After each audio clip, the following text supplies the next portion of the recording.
Hello friends, welcome back to my channel. आज की video आप लोग के लिए बहुत ही इंपॉर्टेंट होने वाली है। जैसा कि स्क्रीन पर देख के आप लोग समझ गए होंगे कि हम लोग आज केमिस्ट्री के ऐसे इंपॉर्टेंट टॉपिक के बारे में बात करने वाले हैं जो पेपर में 100% आते हैं। तो ये जो आप लोग के आज टॉपिक होने वाले हैं, ये पूरी बुक से मैंने हर चैप्टर से लिखा हुआ है। और अगर आप इन सारे टॉपिकों को अगर अच्छी तरह से तैयार करके जाते हैं तो आपको 100 नंबर में से 90 नंबर तक मिल लाने से कोई नहीं रोक सकता है। ठीक है, 100 नंबर इसलिए लिखा है यहाँ पर क्योंकि चांसेस होते हैं लाने के, लेकिन 100 में तब भी कटौती करके 90-95 तक आप लोग के हर हाल में नंबर आ सकते हैं अगर आप ये सारे टॉपिक सही से पढ़ाई करते हैं तो देखिए, आज उन्हीं सब टॉपिक के बारे में बात करने वाले हैं। आप लोग को पता होगा कि आप लोग की स्कीम आ चुकी है। ठीक, स्कीम में आप लोग के क्या है, पेपर केमिस्ट्री का पेपर आप लोगों का कब पड़ेगा, 7 मार्च को। ठीक है, 7 मार्च को आप लोग को केमिस्ट्री का पेपर देने जाना है। तो अभी भी आप लोग के पास 50 दिन बचे हुए हैं। उन 50 दिनों में हम लोग कैसे तैयारी करेंगे, आज इसी पे डिस्कस करने वाले हैं। ठीक है, देख लीजिए, पहले क्या है, मोललता। ठीक, मोललता, मोलरता एंड नॉर्मलता। ठीक है, मतलब मोलैरिटी और नॉर्मलिटी, ये ऐसे टॉपिक होते हैं जो पेपर में 2 नंबर के पूछे जाते हैं और ये आप लोग के फर्स्ट चैप्टर के हैं, इसलिए ये 3 टॉपिक तो आप लोग को कन्फर्म पेपर में देखने को मिलने वाले हैं। अब आगे बात करते हैं हम लोग अगले टॉपिक की। तो अगला टॉपिक है मेरा वैद्युत रासायनिक श्रेणी, मतलब इलेक्ट्रोकेमिकल सीरीज़। ठीक है, वैद्युत रासायनिक श्रेणी इसकी परिभाषा होती है और एक सीरीज़ टाइप की बनती है, वो आप लोग को याद होनी चाहिए। ठीक है, इतना ही, क्योंकि ये भी 2 नंबर की पूछ ली जाती है। अब आगे बात करते हैं हम लोग मोल अंश और मोलर प्रभाज की। तो इन सबको हम लोग बोलते हैं मोल फ्रैक्शन।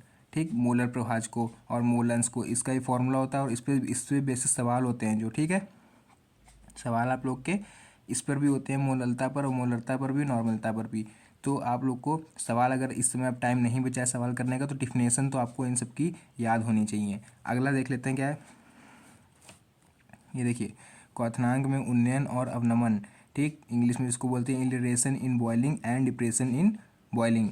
तो ये जो टॉपिक आप लोग को बताएं फर्स्ट चैप्टर के, ये आप लोग के अगर कुछ भी नहीं पढ़ रखा तो ये तो कतई तैयार होना चाहिए। इसके बिना अगर आप लोग ये टॉपिक नहीं पढ़ते हैं तो पास होना बहुत ही मुश्किल है। ठीक है, तो देखिए, अब अगला टॉपिक मेरा क्या रहता है, परासरण तथा परासरण दाब, ऑस्मोसिस एंड ऑस्मोटिक प्रेशर। ठीक है, परासरण और परासरण दाब, इसकी भी परिभाषा आप लोग को याद करनी है। अगला देख लेते हैं जल्दी से, क्या है, राउल्ट का नियम, जिसको हम लोग इंग्लिश में बोलते हैं राउल्ट्स लॉ। Raoult's law. ठीक, ऐसे हेनरी का नियम है जिसको हम लोग बोलते हैं हेनरीज लॉ।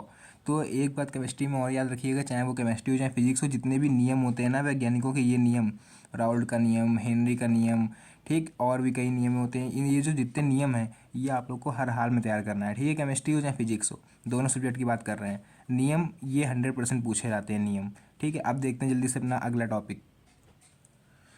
तो चलिए दोस्तों, जल्दी से और टॉपिक देख लेते हैं हम लोग, क्या है, देखिए, वांट ऑफ गुणांक। ठीक है, वांट ऑफ नंबर जो होता है, ये chemistry first to chemistry second पूरी केमिस्ट्री के आप लोग को इंपॉर्टेंट बताए जा रहे हैं। और अगर चैनल पर नए हो तो चैनल को सब्सक्राइब जरूर कर लीजिएगा, क्योंकि आने वाले समय में आप लोग को ऐसी वीडियो मिलते रहेंगे। ठीक है, कोलराउस का नियम, कोलराउस लॉ आप लोगों ने सुना होगा, कोलराउस का नियम पढ़ लेंगे।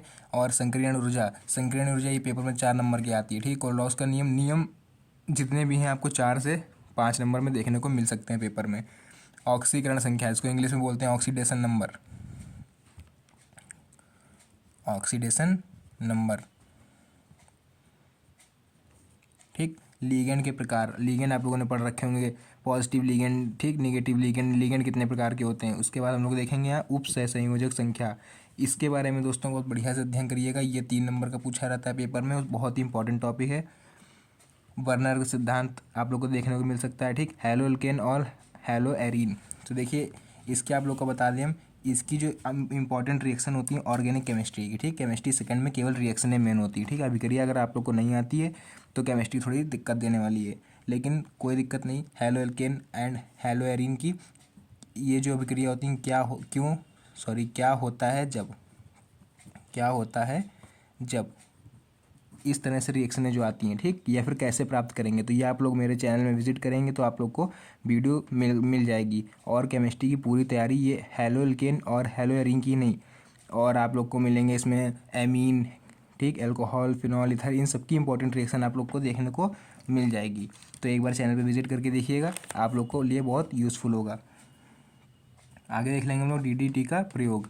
DDT क्या है, DDT कैसे यूज़ करी जाती है, कैसे बनाई जाती है, ये सब आप लोग के पास पढ़ने का समय नहीं है फ़िलहाल। इतना आप लोग पढ़िएगा, इसका प्रयोग कहाँ किया जाता है, और ये इसमें भारत में फ़िलहाल तो बैन है, लेकिन प्रयोग आप लोग को पढ़ने हैं क्या प्रयोग करे जाते हैं, ठीक है। कैसे बनती है ये सब आप लोग के लिए इम्पोर्टेंट नहीं है क्योंकि समय बचा है कम।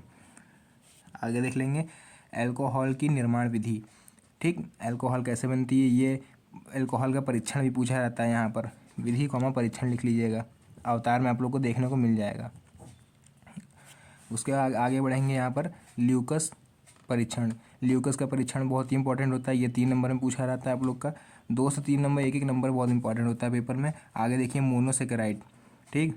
मोनोसेकेराइड क्या होते हैं, पॉलीसेकेराइड क्या होते हैं, ठीक। ये होंगे क्वेश्चन आप लोगों में, ये पढ़िएगा, ये आप लोग को उसमें मिलेंगे, बहुलक करके चैप्टर होगा उसमें, ठीक है। उसके बाद आगे देखेंगे ग्लूकोज एंड फ्रक्टोज क्या होता है, ठीक। टॉलिन अभिकर्मक भी इंपॉर्टेंट है, ठीक। इसके आगे हम लिख दे रहे हैं और क्या है, नायलॉन 66 बनाने की प्रक्रिया, ठीक। नायलॉन 66 कैसे बनाया जाता है, और देखिए रबड़ कैसे बनाई जाती है, ठीक। पॉलीथीन, ठीक। और आगे देखेंगे इसके तो आप लोग को मिलेगी PVC, ठीक। बहुलक चैप्टर पूरा इंपॉर्टेंट है, उसमें से कुछ भी मत छोड़िएगा, ठीक। और एक और क्वेश्चन पूछा जाता है इस तरह से, सिंथेटिक रबड़ कैसे बनाई जाती है, सिंथेटिक रबर, ठीक। तो ये जो छोटे छोटे टॉपिक होने वाले हैं, और भी बहुत टॉपिक है, तो फिलहाल तो आज हम पार्ट 1 बना पा रहे हैं, ठीक है। इसका पार्ट 2 बहुत ही जल्दी आने वाला है, तो आप लोग चैनल को सब्सक्राइब करके रखिए ताकि आप लोग को कहीं भटकना ना पड़े, और तुरंत जैसे ही मैं वीडियो डालूँ आप लोग पर नोटिफिकेशन चला जाए। तो चैनल पर नए हो तो सब्सक्राइब जरूर करके जाइएगा, और एक वीडियो को लाइक करके जाइएगा। तो मिलते हैं एक नेक्स्ट वीडियो में, बहुत बढ़िया, अगली वीडियो बहुत ही बढ़िया होने वाली है, और तब तक के लिए गुड लक। तो खैर बोर्ड एग्ज़ाम के लिए आप लोग को।